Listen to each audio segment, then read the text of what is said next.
और अब लखनऊ से एक और बड़ी जानकारी आप तक पहुंचा दे। एडीजी लॉ एंड ऑर्डर को रिपोर्ट करेंगे पुलिस कमिश्नर। पहले डीजीपी को रिपोर्ट किया करते थे पुलिस कमिश्नर। आपको बता दें कि डीजीपी डीएस चौहान ने इसके लिए आदेश भी जारी कर दिया है। सभी पुलिस कमिश्नर को ये आदेश जारी किए गए हैं। हर बड़ी घटना की जानकारी जो है वो एडीजी लॉ एंड ऑर्डर को दी जाएगी। सभी पुलिस कमिश्नर को आदेश जारी कर दिया है। डीएस चौहान ने यह आदेश जारी किया है। हर बड़ी घटना की जानकारी जो है वो सीधे तौर पर एडीजी लॉ एंड ऑर्डर को देनी होगी।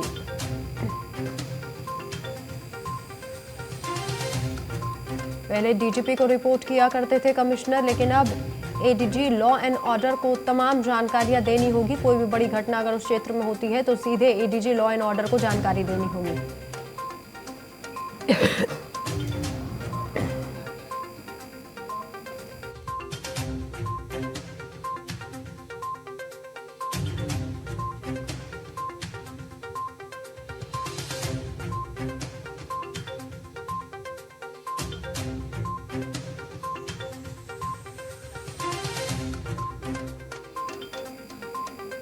हर बड़ी घटना की जानकारी जो है वो एडीजी लॉ एंड ऑर्डर को देनी होगी। लखनऊ से बड़ी जानकारी आप तक पहुंचा रहे हैं पुलिस कमिश्नर जो है वो अपने रिपोर्ट अब सीधे एडीजी लॉ एंड ऑर्डर को सौंपेंगे। पहले डीजीपी को रिपोर्ट किया करते थे कमिश्नर। डीजीपी डीएस चौहान ने ये आदेश जारी कर दिए हैं और इस आदेश के बाद नई व्यवस्था लागू हो गई है। नई व्यवस्था के अनुसार अब सीधे जो पुलिस कमिश्नर के आयुक्त हैं वो सीधे तौर पर एडीजी लॉ एंड ऑर्डर को अपनी रिपोर्ट सौंपेंगे। लखनऊ से इस वक्त की बड़ी जानकारी है। एडीजी लॉ एंड ऑर्डर को रिपोर्ट करेंगे पुलिस कमिश्नर। पहले डीजीपी को रिपोर्ट करते थे कमिश्नर। डीजीपी डीएस चौहान ने आदेश जारी किए हैं। आशीष वर्मा हमारे संवाददाता अधिक जानकारी के लिए हमारे साथ जुड़ गए हैं। आशीष, नई व्यवस्था लागू की गई है, क्या जानकारी है? इस नई व्यवस्था के अनुसार किस तरीके से रिपोर्ट देनी होगी? अब क्या बदलाव देखने को मिलेंगे? जी बिल्कुल, देखिए अगर बात की जाए जिस तरीके से कमिश्नरेट सिस्टम लागू किया गया है, चाहे वो लखनऊ की बात कर ले, गौतम बुद्ध नगर की बात कर ले, कानपुर की बात कर ले, बनारस की बात कर ले या नोएडा की बात कर ले या गाजियाबाद की बात कर ले, तो इन सभी जिलों में कमिश्नरेट सिस्टम लागू किया गया है। कमिश्नरेट सिस्टम में एडीजी रैंक के अधिकारी बैठा ले गए हैं, यानी कि जो कमिश्नरेट सिस्टम है, कमिश्नरेट सिस्टम में एडीजी रैंक के अधिकारी जो है वो डीजीपी से रिपोर्ट लेते हैं और रिपोर्ट लेकर के उत्तर प्रदेश के जो डीजीपी हैं उनको रिपोर्ट सौंपते थे।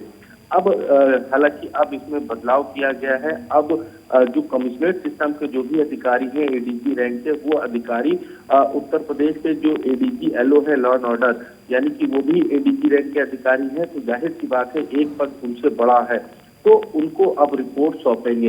यानी कि ये कहा जा सकता है कि जो कानून व्यवस्था की जो रिपोर्ट होती है या फिर ये कहा जा सकता है जो विवेचनाओं की जो रिपोर्ट होती है वो अब कमिश्नरेट सिस्टम के एडीजी रैंक के अधिकारी हैं वो एडीजी लॉ एंड ऑर्डर को अपनी रिपोर्ट सौंपेंगे।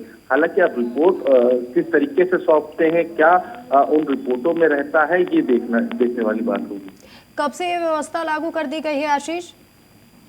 देखिए जिस तरीके से आज उत्तर प्रदेश के डीजीपी ने ये ऑर्डर पास किया है, क्योंकि पहले जो रिपोर्ट होती थी वो डीजीपी को सौंपी जाती थी, अब एडीजी रैंक को ये रिपोर्ट सौंपी जाएगी, तो जाहिर सी बात है ये व्यवस्था जल्द से जल्द लागू की जाएगी। यानी कि आज आदेश दिया गया है तो अगली जो रिपोर्ट जो हर महीने या 3-3 महीने तक जो अधिकारी रिपोर्ट उत्तर प्रदेश के डीजीपी को सौंपते थे वो अब एडीजी रैंक के अधिकारी को रिपोर्ट सौंपेंगे, क्योंकि कानून व्यवस्था एक सबसे अहम मुद्दा है, क्योंकि विपक्ष भी लगातार कानून व्यवस्था के मुद्दे को उठाता रहा है। और जिस तरीके से उत्तर प्रदेश की योगी सरकार बनी है, योगी सरकार बनने के बाद से जिन जिलों में कमिश्नरेट सिस्टम लागू किया गया, यानी कि ये कहा जा सकता है जैसे सबसे पहले लखनऊ कानपुर में जो कमिश्नरेट सिस्टम लागू किया गया था तो उसमें कानून व्यवस्था में कहीं ना कहीं सुधार देखने को मिला और यही वजह रही कि उसके बाद से 5 जिलों में और कमिश्नरेट सिस्टम लागू किया गया।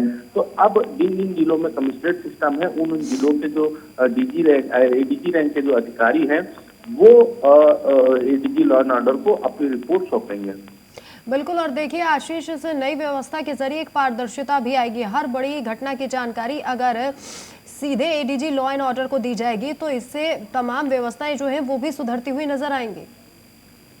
बिल्कुल, देखिए क्योंकि कई जिले ऐसे हैं जहां पर जो व्यवस्थाएं हैं जो नहीं सुधर पा रही थी, अब वो व्यवस्थाएं सुधरती दिखाई देंगी। पहले क्या होता था कि जो घटनाएं होती थी तो ऊपर के रैंक के जो अधिकारी होते थे उनको उन घटनाओं के बारे में जानकारी नहीं होती थी। अब बिल्कुल पारदर्शिता रहेगी। अगर किसी के भी जिले में कमिश्नरेट सिस्टम में कोई भी घटना घटती है तो एडीजी लॉ एंड ऑर्डर को, यानी कि जो प्रशांत कुमार है, उनको पूरी जानकारी रहेगी उस घटना के बारे में। उस घटना के बारे में वो मीडिया को भी ब्रीफ कर सकते हैं। ऐसे अनुमान देखा जाता था कि जब कोई घटना होती थी तो अधिकारी जो है वो जो बड़े रैंक के जो अधिकारी, यानी कि जो एडीजी रैंक के अधिकारी हैं, वो अधिकारी उन घटनाओं के बारे में पूरी जानकारी नहीं ले पाते थे। अब वो पूरी पारदर्शिता रहेगी और सारी जानकारी एडीजी लॉ एंड ऑर्डर को भी रहेगी। बहुत बहुत शुक्रिया आशीष तमाम जानकारी के लिए आपका।